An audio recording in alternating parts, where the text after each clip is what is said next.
Como voto ao ministro Flávio Dino. Senhor presidente, saúdo Vossa Excelência, assim como a ministra Carmen, ministro Fux, o ilustre relator, a Procuradoria-Geral da República, as defesas técnicas, todas as senhoras e os senhores. Farei apenas considerações de caráter geral que fundamentam o meu voto. Em primeiro lugar, no tocante à materialidade, além dos elementos que foram mencionados pelo excelentíssimo relator, nós tivemos as próprias sustentações orais que, de um modo geral, vão no sentido da materialidade. Algo que me chamou a atenção, ministra Carmen, que o eixo central das sustentações orais, de um modo geral, das defesas, não foi tanto descaracterizar as materialidades e sim afastar autorias, afastar os seus patrocinados, seus clientes, do itinerário delituoso ou em tese delituoso, o que também, obviamente, corrobora a densidade desse acervo probatório que foi muito bem escandido e delineado pela Procuradoria-Geral da República e pelo relator. Em relação à materialidade, e também em homenagem à elevada qualidade das sustentações orais, há, às vezes, houve aqui e em outros momentos, um debate quanto aos elementos da violência e grave ameaça, porque, de fato, são essenciais aos tipos penais que, em tese, sustentam essa imputação formulada pelo Ministério Público. O vídeo trazido pelo relator reforça aquilo que, seguidamente, e não só no 8 de janeiro, foi apresentado. É importante lembrar que nós estamos tratando de fatos que vêm de 2021, em continuidade normativo típica, falarei sobre isso em seguida, e chegam até, em tese, ao 8 de janeiro. Ora, neste período, houve sim a apreensão, consta dos autos, inclusive a apreensão de armas em vários momentos, inclusive no 8 de janeiro.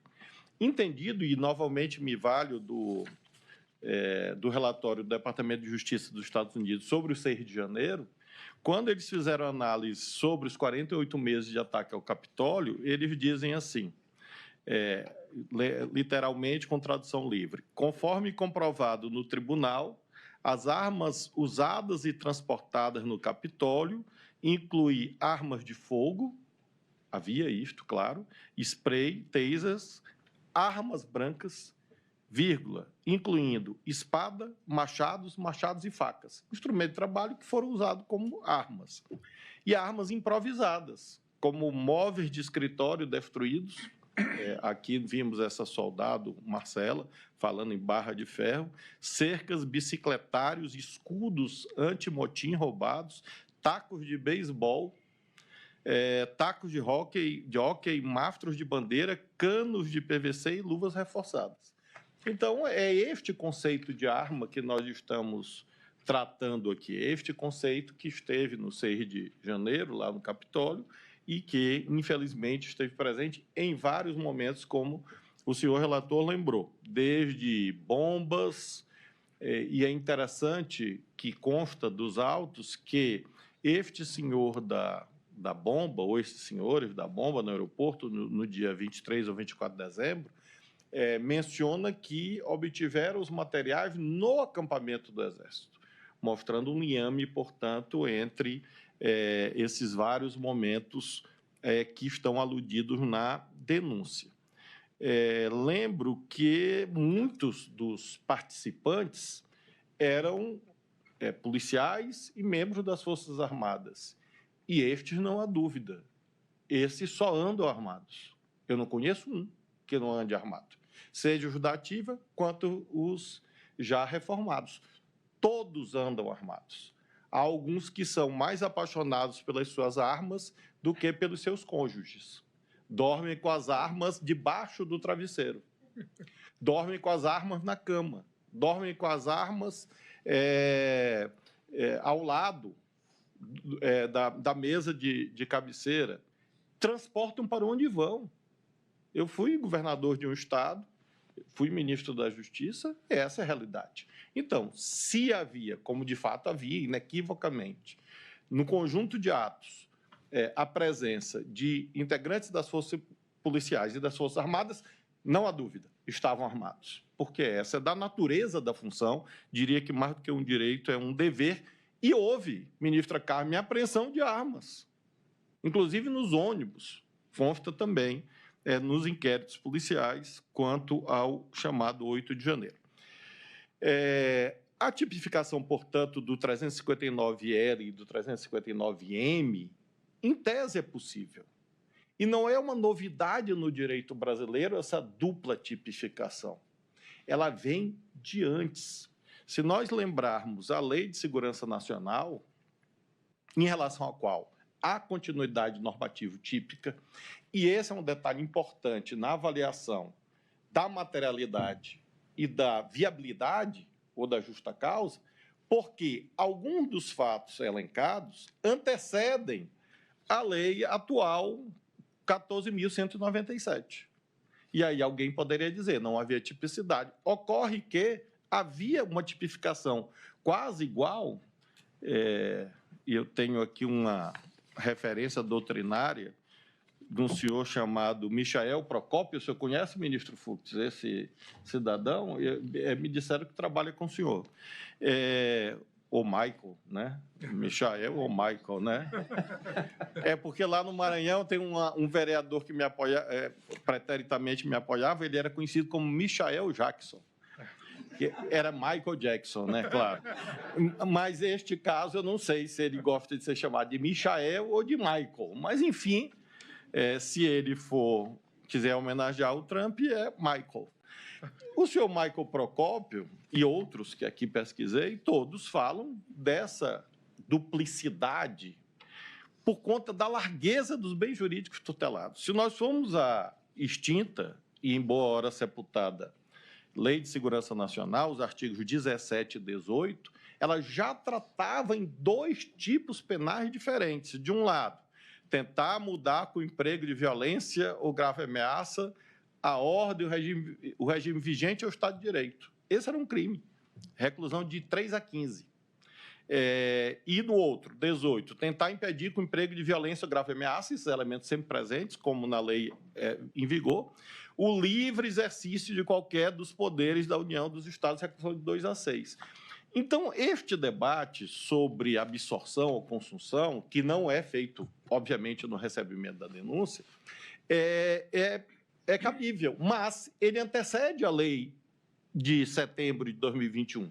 Essa lei foi sancionada, por coincidência, pelo senhor Jair Messias Bolsonaro e tendo como referendo dos senhores Anderson Torres, Walter Braga Neto, Damares Alves e Augusto Heleno. Portanto, é uma lei bastante recente, foi exatamente neste governo cujas pessoas estão aqui eventualmente acusadas. Portanto, nós não temos casuística em relação a esta lei, mas podemos sim remeter a essa ideia de que há, como de fato há, na minha perspectiva, continuidade normativa típica, e por isso a construção doutrinária pretérita serve para nós admitirmos, em tese, a possibilidade, sim, de concurso de crimes como nós temos feito. E por que nós temos feito nos nossos julgamentos? Imaginemos que aquele aglomerado de pessoas tivesse se dirigido apenas ao Palácio do Planalto, no dia 8 de janeiro. Haveria a tentativa de depor o governo legitimamente eleito. Mas o que o Supremo tem com isto? O que o Congresso tem com isto? E é exatamente a variedade de bens jurídicos tutelados que inspirou o legislador, desde sempre, nessa ideia de múltiplos tipos penais. Então, nada estranha de que haja essas imputações todas constantes da denúncia e, repito, já de inúmeros acordos do Supremo Tribunal Federal.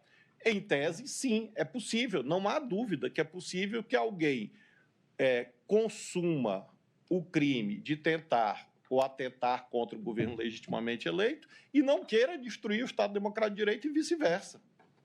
Em tese é possível. Ministro Flávio, permite? Pois não.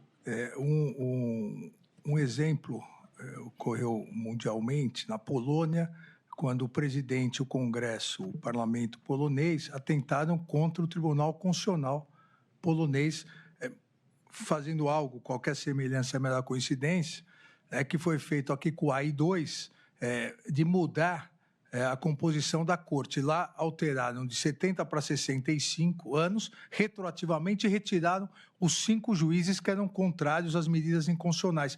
Isso é um atentado contra um dos poderes, mas não é um golpe de Estado. Não é porque os poderes políticos continuam. Eu, como já vou fazer 60, me declaro logo contra essa hipótese, porque já estou perto da incidência desta tentativa. Eu e Vossa Excelência, né? Vossa Excelência primeiro. Agora, nós...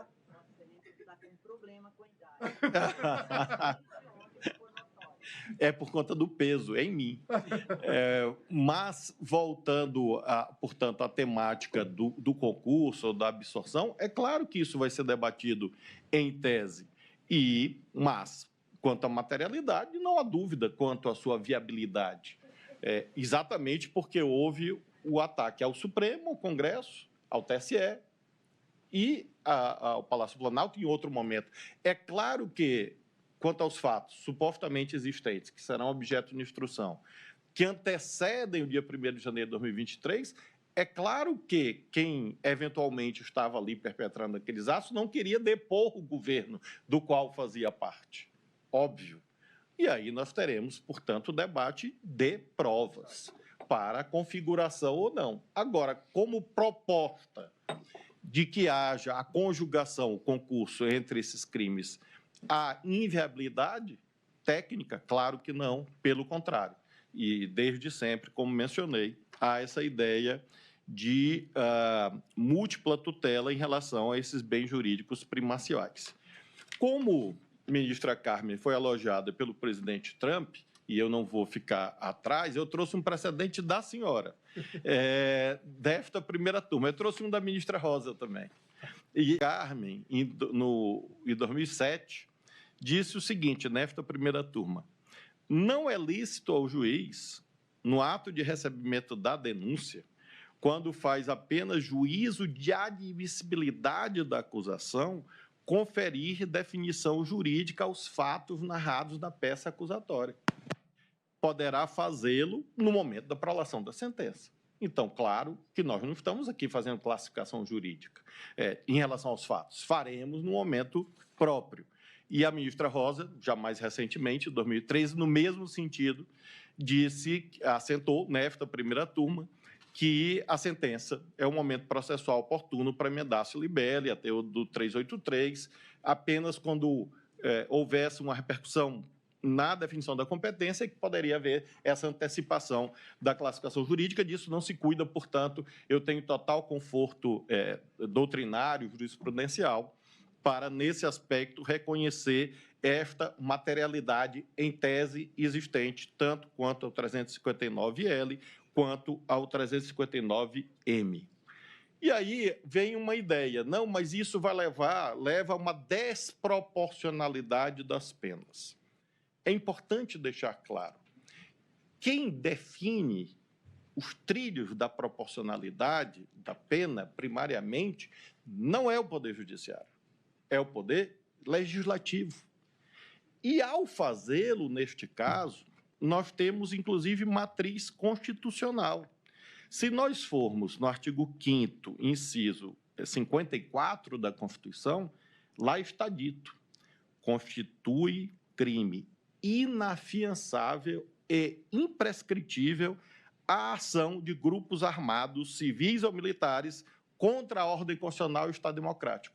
Então, a Constituição, desde os primórdios, portanto, da fundação da ordem jurídica em vigor, definiu como altamente gravosa essa conduta. E, portanto, o juízo de proporcionalidade tem extração constitucional. E veja, a Constituição não fala em pessoas armadas, grupos armados. Porque há, às vezes, essa ideia, não, mas fulano de tal estava apenas com uma Bíblia. Eu, de fato, ministro Alexandre, imagino, pela minha fé religiosa, que se a pessoa passa em frente à Catedral de Brasília, nos edifícios mais belos da arquitetura do mundo, e resolve rezar, ela não vai rezar na frente do Congresso Nacional. Ela entra na catedral e lá reza, ora, pode. Aliás, Deus é onisciente, onipotente, está em todo lugar. Então, não precisa vir na Praça dos Três Poderes para fazer orações. Então, pouco importa se a pessoa tinha ou não uma arma de fogo ou uma arma branca. O que importa, para fins de debate da classificação jurídica, é que o grupo era armado. O grupo portava armas de fogo, armas brancas, e assim sucessivamente. Portanto, o Congresso Nacional, quando fez esta dosimetria da lei em vigor, o fez cumprindo a Constituição. E, portanto, não é o Poder Judiciário, não é o ministro Alexandre de Moraes ou aqueles que o acompanham eventualmente na turma ou dele discordam que estão arbitrariamente fixando penas de índole desproporcional, à vista da magnitude dos valores envolvidos. E se diz também, querido ministro Fux, mas não morreu ninguém. No dia 1º de abril de 64, também não morreu ninguém. Mas centenas e milhares morreram depois. Golpe de Estado mata. Não importa se isto é no dia, no mês seguinte ou alguns anos depois.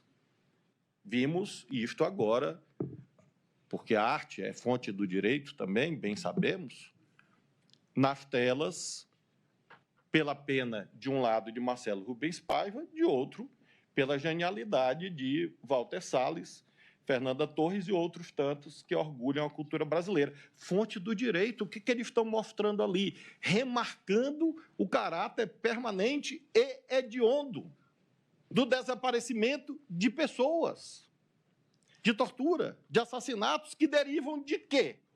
De um golpe de Estado. Então, aqueles que nos anos 20 e 30 do século XX normalizaram a chegada de Mussolini e Hitler ao poder, dizendo, este é um processo normal, certamente se arrependeram quando viram as consequências nos odientos campos de concentração, vitimando o povo judeu e outras tantas minorias na Europa. Portanto, golpe de Estado é coisa séria. É falsa a ideia de que um golpe de Estado, ou uma tentativa de golpe de Estado, porque não resultou em mortes naquele dia, é uma infração penal de menor potencial ofensivo ou suscetível de aplicação até de um princípio da insignificância, a excluir a tipicidade. Isto é uma desonra à memória nacional. Esse tipo de raciocínio é uma agressão às famílias que perderam familiares no momento de trevas da vida brasileira.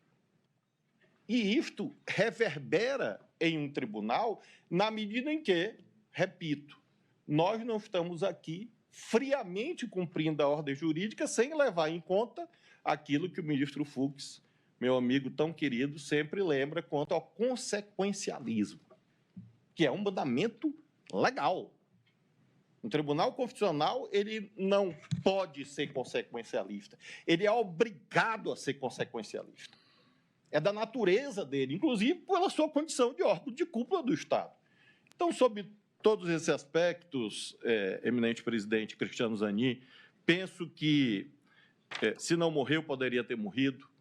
Acho, portanto, que a denúncia possui os atributos fundamentais da materialidade, da viabilidade, porque houve violência e essa violência poderia ter produzido danos de enorme proporção, e o fato de isto não ter se configurado não exclui a tipicidade definida em lei, basta ler o tipo penal para compreender que a conduta é atentar, por uma razão simples.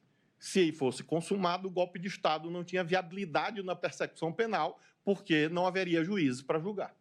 E é por isso que, corretamente, o legislador, não é o Supremo, é o legislador, e o Poder Executivo que sancionou a lei, previu o crime com esses contornos a que fiz alusão. Finalmente, concluo meu voto lembrando quanto à autoria. Penso aqui, ministra Carmen, que o relator já nos poupou, eu anotei, como disse, ao longo das sustentações e com a leitura dos autos, indícios, a meu ver, razoáveis em relação a cada um dos acusados. Porque justiça não é justiçamento. É claro que as pessoas têm que ser julgadas de per si, independentemente do seu nome, da sua história, como aludi ontem.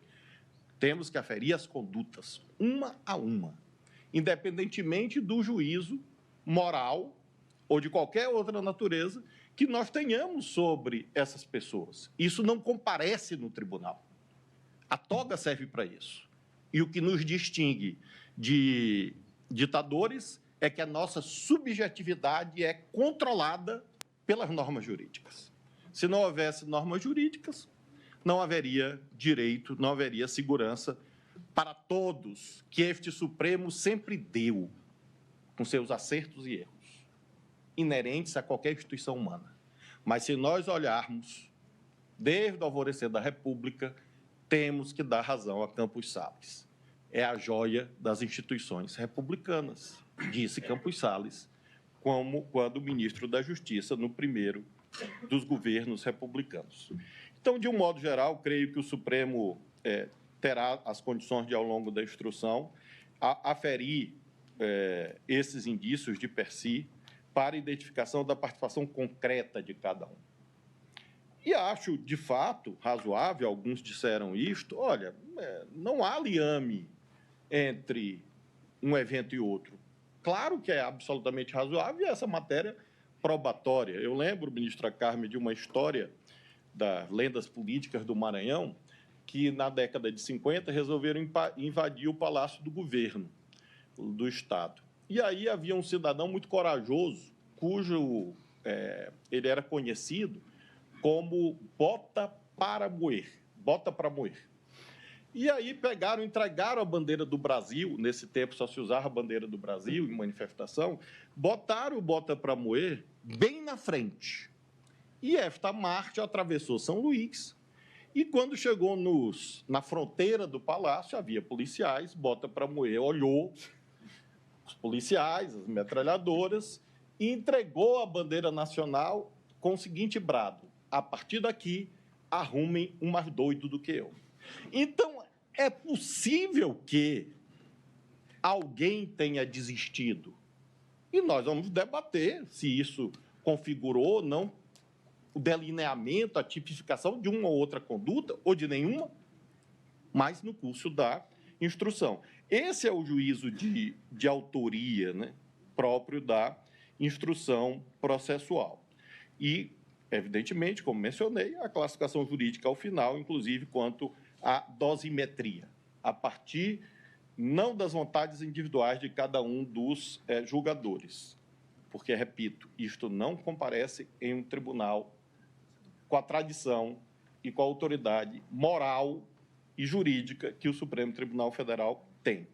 Com essas considerações, senhor presidente, eu tenho muita convicção de que as razões técnicas expendidas pelo eminente relator são suficientes para, neste momento, acompanhá-lo, ressalvando, obviamente, o final, a cognição definitiva, em que teremos, com certeza, com esta multiplicidade de acusados, percepções diferentes quanto às realidades que se formarão nos autos com a instrução. Mas, nesse instante, creio que a convergência é similar àquela quanto à dor dos brasileiros com a derrota de ontem para a Argentina, né? Acho que há consenso em relação a isso e, a meu ver, há um consenso também quanto às condições da denúncia ofertada pelo Ministério Público. Quanto ao trabalho do Ministério Público, tenho, doutor Paulo Gonet, só um reparo, uma sugestão. O eminente ministro Alexandre, ao fazer o seu resumo, descreveu múltiplos crimes contra a língua portuguesa, e Vossa Excelência não fez nada. A pobre da língua portuguesa merece algum tipo de proteção do Ministério Público, se é que são verdades as frases do ministro Alexandre de Moraes. Com essas considerações, senhor presidente, eu acompanho o relator.